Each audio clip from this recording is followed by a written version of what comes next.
Before sunrise, the temperature on the foredeck reads -14. Frost has formed on every exposed rail, every wire housing, every crane arm along the port side. The main engines have been running since 0300. Not because departure is imminent, because in these temperatures you do not let a diesel engine go cold. The vessel has not moved yet. On the dock alongside, loading operations are still running. Forklifts idle under the amber key lights at St. John's Offshore Supply Base. A hose crew finishes sealing the methanol manifolds on the port side. Deck cargo, casing pipe, container modules, equipment bundles, has been aboard since midnight. This is a platform supply vessel, 80 meters stem to stern, with a reinforced hull built to an ice-strengthened classification. Her cargo deck runs nearly 50 meters aft of the wheelhouse. Below decks, double-bottom tanks hold close to 400 tons of liquid, drilling fluid, methanol, fresh water, and diesel fuel for the platform. Her destination is one of the offshore production platforms sitting on the Grand Banks of Newfoundland, roughly 300 kilometers southeast of this dock, in 80 meters of water, in the middle of the North Atlantic. At this time of year, that stretch of ocean does not show any particular mercy to the vessels running it. She also carries a DP2 dynamic positioning system, 2 independent propulsion computers that hold her within 1 meter of a fixed offshore position, compensating continuously for wind, current, and sea state. In close quarters platform operations, that level of precision is not optional. It is the only thing standing between the vessel's hull and the platform structure. Just before 0600, the mooring lines are cast off in order.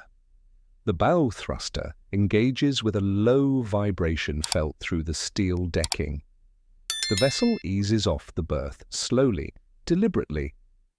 By the time Signal Hill comes into view on the starboard quarter, St. John's Harbour is already receding astern. The run has begun. But leaving the Narrows, the vessel enters the open North Atlantic. The swell has been running 2 to 3 meters since the previous evening. A low-pressure system tracked across the Atlantic, the forecast calling for it well before departure.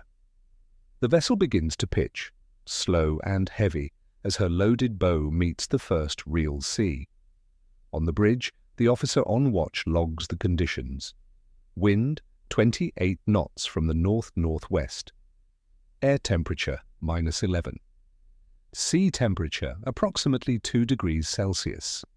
That sea temperature carries a particular weight in this ocean. Without a survival suit, immersion survival time in February on the Grand Banks is measured in minutes, single digits. The vessel is running at 14 knots. Her 2 main diesels are producing the sustained power these runs require, consistent, unhurried, built for the conditions over the next 18 hours. 15 crew are aboard, working a 6-on, 6-off watch rotation. That schedule continues regardless of sea state, temperature, or what the weather does between now and the platform. The run offshore settles into its rhythm. Below in the galley, the cook starts the first meal of the morning. In the engine room, the 4th engineer walks his hourly inspection. On deck, nothing moves but sea foam and frost. Before we continue, if this is the kind of work you want to keep watching, consider subscribing to the channel. Every video here is built around real Canadian maritime operations, the vessels, the routes, the crews, and the conditions they work in. If that matters to you, the subscribe button is how you tell us. And we want to hear from you. Did you grow up near the water in Newfoundland, Nova Scotia, BC, or somewhere along the St. Lawrence? Did a family member work the fishing fleets, the Coast Guard, a cargo run, a tug? Did you spend time on these vessels yourself? Leave it in the comments. People watching this channel know these waters. We want to hear from them. And now, back to the vessel. By mid-morning, the sea has built to 4 meters. The vessel rolls 8 to 10 degrees with steady, measured persistence. On the cargo deck, the lashings on the equipment containers have been checked twice through the night, and again at first light. A working supply vessel in the North Atlantic does not operate without that discipline. In the wheelhouse, the master monitors the ice advisory overlay on the navigation display. This time of year, pack ice extends south from the Labrador coast along the eastern edge of the Grand Banks. The route has been adjusted further south than the summer line. Pack ice contact on a loaded supply run is not a risk taken without reason. Icebergs are a separate calculation entirely. The Labrador Current carries them south from Baffin Bay each spring, thousands of bergs funneling past the tip of Newfoundland and drifting across the supply routes to the Grand Banks platforms. During iceberg season, these vessels carry additional watch orders, 2 sets of eyes on the radar, one posted to the bow. The platforms they serve have their own protocols. Support vessels assigned to the Hibernia platform, 315 kilometers southeast of St. John's, carry tow lines and ocean cable for iceberg deflection. When a berg closes within a calculated collision corridor, the support vessel moves to intercept. A cable loops the base. The vessel applies bollard pull. The berg changes course. By late afternoon, the platform appears on radar 40 kilometers out. An hour later, it is visible through the wheelhouse windows in the low grey light. The Hibernia gravity-based structure rises from 80 meters of ocean floor. Engineered concrete and steel designed to absorb a direct iceberg strike without structural failure. It does not move, it does not yield. The approach to the platform begins at 6 kilometers. The master switches to dynamic positioning mode. The DP2 system reads GPS coordinates, wind data, current, and thruster output simultaneously, making continuous adjustments to hold position relative to the structure. In calm water, this is precise.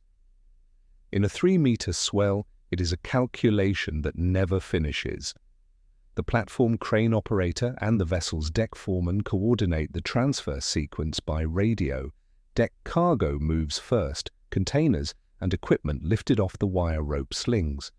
On the supply vessel below, deck crew in immersion suits and cold weather gear stand their positions and guide each load. Nobody shouts into this wind. Everything runs on hand signals. The liquid cargo transfer runs in parallel.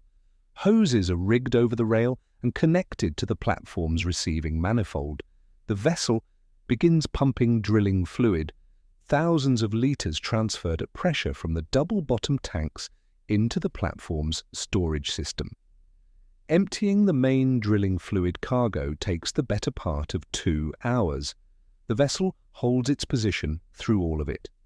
When the delivery cargo is offloaded, the backload begins, and the platform sends down used equipment, drill casing, spent chemical containers, materials classified for proper shoreside handling. Everything is logged by weight and category before it comes aboard. The deck crew restows and resecures. Nothing leaves this deck unsecured in this sea state. Copy that. The lashing Confirming course routine adjustment now. starts again. While cargo operations continue, one crew member maintains continuous radar and visual watch on the surrounding water. The standby officer scans for ice. At this latitude and season, surface ice can arrive without warning. Pan ice carried on the Labrador Current, or burgee bits too small to register clearly on radar until they are uncomfortably close. Burgee bits are a particular hazard. Carved fragments of larger icebergs, sometimes the size of a car, sometimes the size of a house, ride low in the water. In freezing spray and reduced visibility, they are difficult to detect visually until a vessel is within a few hundred meters. In darkness, at operating speed, the margin is very narrow, but the vessel is making ice. Freezing spray has been building on the forward superstructure throughout the afternoon, on antenna housings, radar masts, and the face of the bridge windows. The officer on watch monitors the rate of accumulation. At regular intervals through the shift, a deckhand works the forward areas with a mallet. This is standard operating procedure in February on the Grand Banks. By 2,000 hours, cargo operations are complete. The transfer log is signed. When the platform crane lifts the final sling load and the vessel begins its slow clear from the DP zone, thrusters working against the swell to open distance between hull and structure, 200 meters, 500, a kilometer.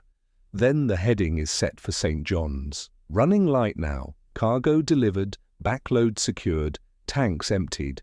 The return passage will be faster. The sea is building from the north again.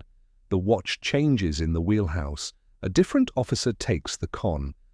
A different engineer begins his inspection round. The 6-on, 6-off rotation continues. This is what the watch system exists to ensure. Below the bridge, 8 of the 15 crew are off watch. Single-berth cabins, a common mess. A small recreation space. For several of the crew, this is their second consecutive 2-week rotation without returning home. The vessel is their address until the rotation ends, and the helicopter takes them ashore. St. John's is where the work begins and ends. But these rotations carry a particular weight in Newfoundland.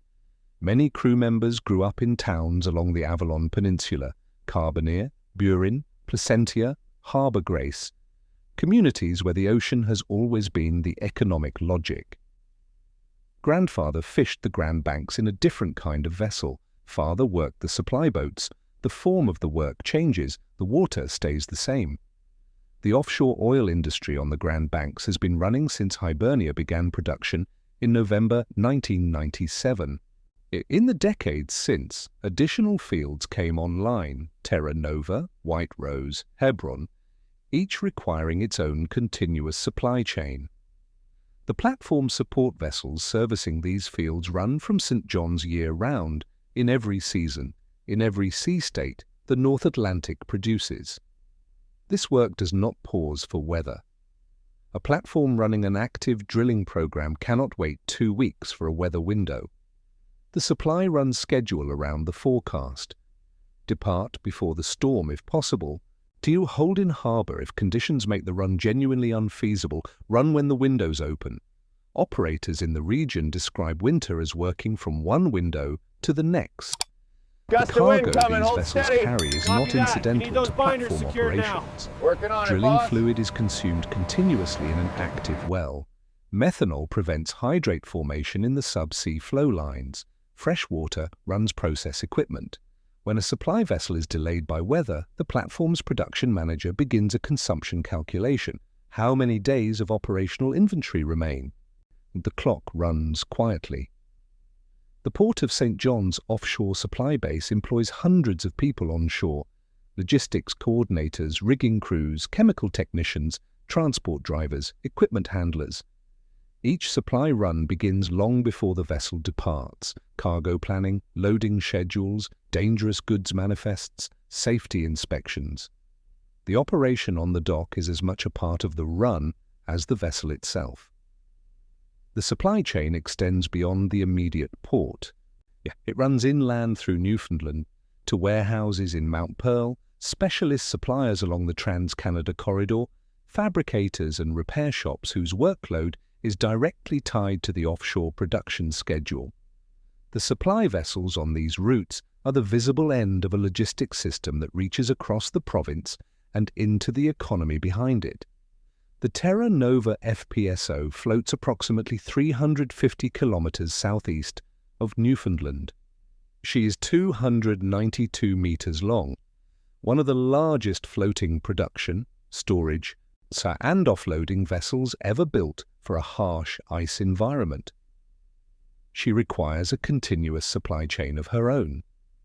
Her support vessels run from St. John's on similar schedules, adjusting for ice and weather, working cargo at the FPSO mooring position. These waters carry a history that does not leave the people who work them. In February 1982, the drilling rig Ocean Ranger was lost on the Grand Banks in a winter storm. 84 lives, no survivors. That disaster reshaped offshore safety standards across Canada. The survival suits, the standby protocols, the training requirements on every vessel running these routes today, they come from that February. A supply vessel running these routes understands its position in that history without being told. The survival suits issued to every crew member before sailing are not a formality. The emergency drills conducted in harbour the day before departure are not a formality. In the North Atlantic in February, the water surface temperature is close to 0. Every precaution is the correct precaution. By 0300, the vessel is 50 kilometres from St. John's. The approach to the Narrows begins in darkness. Signal Hill is a dark mass against a slightly lighter sky. The pilot boards from a launch at the harbour entrance. The vessel enters the Narrows under engine and pilot guidance. The same passage made dozens of times this season alone. It does not become routine. At the berth, dock crew stand by in the dark with heaving lines, mooring complete. Gangway rigged, shore power connected. Unloading of the backload. Cargo begins within 40 minutes of arrival. By the time the sky is fully light, the vessel is being assessed for the next run. There is no gap between arrival and preparation. The rotation here has no natural pause. On the cargo deck, the rigging crew inspects lashing gear for wear. In the engine room, oil samples are pulled for analysis. The deck foreman walks the full cargo area, noting any damage from the transit. These inspections are not optional. And this vessel will be back on the water in less than 24 hours. The maintenance cycle does not stop between runs. In the wheelhouse, the officer reviewing the next departure forecast looks at a system building off Iceland. Sea state projected to reach 5 meters at the platform by midday tomorrow. The vessel will aim to depart 4 hours before the window closes. The next cargo is already being built on the dock below. Departure at 0400. The run continues. Out on the Grand Banks. The platforms do not stop. The Hibernia platform has been producing from the Jeanne d'Arc Bazin since 1997, a continuous operation now running more than 25 years. Through storms that grounded the supply runs for 3 days. Through ice seasons requiring constant iceberg management. Through everything the North Atlantic has sent east of Newfoundland. The platform lights remain visible on the eastern horizon long after the supply vessel has turned for shore. They will still be visible when the next vessel arrives. Another crew, another load, another passage across the same dark water. This work does not stop because the season changes. It stops when the need stops. Along these coasts, the need has not stopped in living memory. If this is the kind of maritime work you want to keep following, subscribe to the channel. There are more vessels, more routes, and more operations still to document. And if you have a connection to what you just watched, a parent who ran supply to a remote community, a grandfather who worked the Grand Banks, is someone who crewed an icebreaker or worked a harbour tug, tell us in the comments. What did they operate? Where did they work? What do you remember them saying about the job? The people who actually worked these waters have stories that don't appear in any logbook. We want to hear them.